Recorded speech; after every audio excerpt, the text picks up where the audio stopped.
네, 뭐 에코프로 관련해서 뭐 에코프로만 오늘 빠진 건 아니죠. 아무래도 오늘 시장은 2차전지 소재주 쪽이 다 빠진 다는 아닌데 좀 대부분 좀 빠졌죠.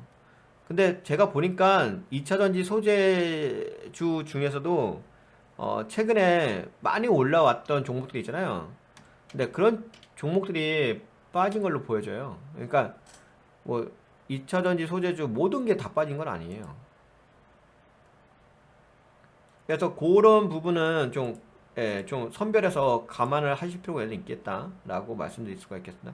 뭐 예를 들어서 그런 거잖아요. 뭐 1000%씩 막 올라간 종목들도 있고 그렇잖아. 네, 최근에 많이 올라간 종목들도 있기 때문에 그거에 대한 이제 밸류에이션 평가가 지금 안 좋게 시장에서 이야기가 나오고 있어가지고 네, 지금 하락하는 부분.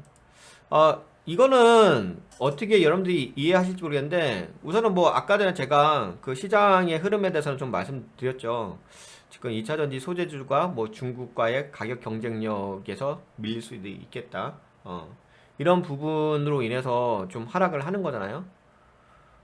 어, 우선은 이런 패턴은 물론 아까 말씀드렸던 중국 배터리 업체들과의 어떤 중국 2차 전지 업체들과의 가격 경쟁력에서 미국 내 시장에서 가격 경쟁력에서 밀릴 수도 있겠다라는 그 우려 때문에 좀 빠지는 부분이 있는 거잖아요. 시장 분위기상. 근데 그거는 이제 그런 거예요. 그건 하나의 이슈인 거죠. 예. 그건 이슈니까 여러분들이 그냥 백그라운드로 알고 계시면 되는 거예요. 그걸 굳이 뭐 에코프로에다가 그것 때문에 지금 빠지고 있어 이렇게 예, 갖다다 붙일 필요는 없어요. 그건 어차피 그런 백그라운드라는 것은 뭐랄까 분위기인 거지. 분위기가 마치 그것이 뭐 핵심의 영역은 아니죠. 하지만 분위기는 알고 계실 필요는 있는 거고요. 그러면 객관적으로 평가할게요. 그러니까 이런 게 있어요. 여러분들이 알고 있는 그런 어떤 백그라운드 지식이라든지 이런 이제 한글 같은 경우는 아무래도 뭐죠? 좀 감성적인 영역이 있어요. 분위기의 영역이 있어요. 그러니까 이성적이라고 보기는 어려워요. 그게 나쁘다는 게 아니라 그런 뭐 재료 같은 것이 거짓말이라고 하는 게 아니라 그걸로만 종목을 평가하기는 어렵다고요. 왜냐면 종목을 분석할 때는 객관적인 거 갖고서 평가를 해야 되는 거지. 그냥 분위기로만 물론 분위기도 중요하긴 하겠죠. 근데 분위기는 뭐 아까 말씀드렸을까? 객관적인 좀 평가를 해보도록 하겠습니다. 우선은 이제 기술적 관점으로 볼게요. 뭐 여러분들도 아시다시피 제가 뭐 저야 워낙 많은 종목들 분석하고 있으니까.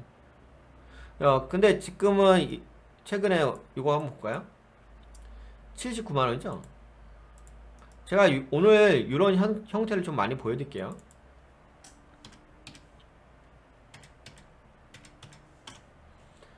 네, 이렇게 좀 올라갔다가 이게 보게 되면은 전고가를 돌파하지 못했죠. 예, 전고가를 돌파하지 못한 상태에서 79만 원까지 올라온 거죠, 오늘.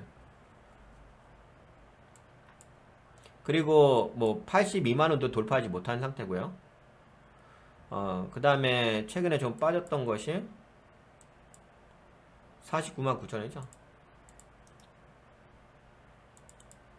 49만 9천 원. 그러면은 현재 변동폭이 대략 움직임이 몇 프로죠? 한 60% 정도 되는 것 같은데요. 제가 보기에 한 60%의 변동성을 좀으로 움직이고 있습니다. 그리고 그 변동성을 보시게 되면 여기서 움직이는 거죠. 이렇게 움직인 거. 근데 아까 말씀드린 것처럼 전고가를 돌파하진 않았어요.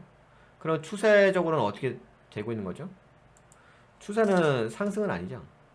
왜냐면 전고가도 돌파하지 못하고 이전 고가도 돌파하지 못한 거잖아요. 그냥 다만 이것만 이렇게 올라온 거니까. 근데 이것만 올라왔다 하더라도 이게 이렇게 됐다 하더라도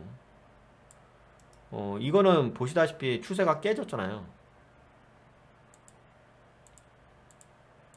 네, 그러니까 예를 들어서 이런 거죠. 여기에 하방 추세였는데 상방으로 올라왔잖아요, 최근에. 그래서 추세가 이렇게 된 거잖아요. 이쪽 상승, 여기도 상승 방향 쓰죠. 그러다가 최근에 이렇게 올라온 거지. 그래서 요런 식으로 겠죠. 이런 식으로 올라왔어요. 그래서 여기까지 올라온 거예요. 79만까지.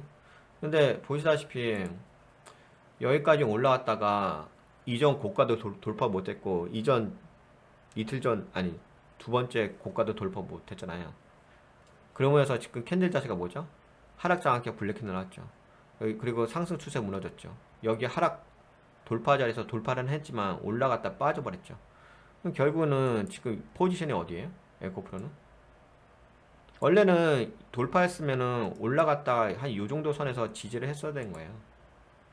올라갔으면 돌파했잖아요. 하락 추세는 지지한 다음에 이어서 이렇게 빠진 다음에 이렇게 갔어야 되는 거거든요. 근데 지금은 그게 아니잖아요. 그렇죠? 그런 모양새가 아니라 아예 돌파한 하락 추세선에서 다시금 내려온 거잖아요. 그러면 이게 거의 의미가 없어졌죠. 요 상승이. 그러니까 이 하락 추세선을 돌파한 이 공간이 의미가 없어졌죠. 퇴색됐죠. 그러면서 일로 내려온 거잖아요. 그 얘기는 무슨 얘기예요? 약세 구간으로 다시 내려온 거예요. 올라갔다가 약세 구간으로. 그렇다면 내려왔다가 올라가려면 어떻게 되죠? 올라가려면 여기서 다시 이렇게 해야 되겠죠. 그러다가 이렇게 잡은 다음에 이렇게 때려줘야 되겠죠. 그렇지 않겠어요? 근데 이게 지금 그런 캔들이 아니잖아요. 현재 캔들은 하락 장악형 블랙 캔들이잖아.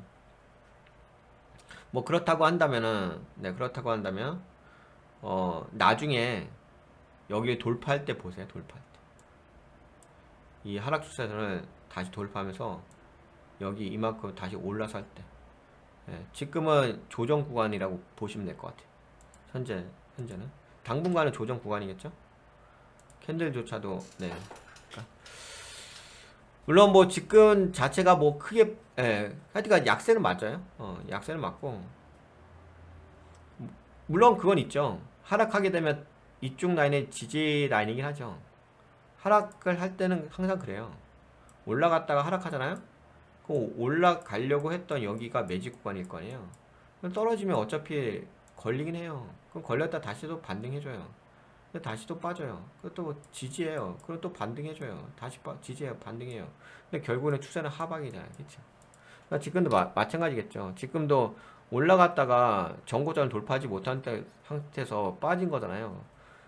그런데 지금 또 요 윗골이 잡히면서 지지하잖아요. 하지만 그래 하방은 맞춰요. 약세는 맞다고요. 만약에 이게 강세가 되려고 한다면 다시 상방으로 올라와야 되겠죠. 그래서 지금은 냉정하게 에코프로는 좀 약세 구간으로 내려섰다, 그렇게는 말씀드릴 수가 있긴 하겠습니다. 뭐 그렇다고 해가지고 뭐 예를 들어서 이건 아니잖아요. 너무 심하게 여기까지 빠진 건 아니잖아. 그치? 이 정도까지 빠진 건 아니고, 다만 오늘은 좀 안 좋은 소식이 있다 보니까, 기타 안 좋은 소식이 있다 보니까 빠졌다가 나름대로 지지하게 되면 다시 한번 반등해 줄 수 있긴 하겠죠. 하지만 반등해 줄 수도 있겠는 거지, 그것이 현실화 된 건 아니잖아요. 그렇죠? 근데 결국에는 현실을 직시할 필요가 있는 거니까 현재는 약세예요. 약세라고요. 뭐 여기서 뭐 미련을 가질 필요 없고, 약세 구간이다. 그럼에도 불구하고 이거는 좀 긍정적으로 볼 수 있어요. 여기까지는 빠지지 않았다. 이 자리까지는 내려오지 않았다. 최소한 올라왔다 요 자리까지만 빠졌다. 그러면은 이런 자리는 지지 라인의 모양새가 있다. 그러면은 여기서 약간은 살짝만 좀 움직인다면 다시 한번 반등해서 올라올 수도 있겠다라고는 생각할 수가 있긴 하겠지만, 그거는 봐야 돼요. 그건 물량이라든지 향후의 움직임을 봐야 돼. 결국에는 지금 약세는 맞아요. 우선은 지금은요, 현실 인식이 중요해요. 미련이 아니라. 현실 인식이 중요합니다. 네, 그럼 여기까지 한번 얘기해 볼까요? 에코프로 여기까지 얘기할게요. 네, 도움이 되셨다고 생각되시면 좋아요. 새로 오신 분 구독 한번 눌러주시고요.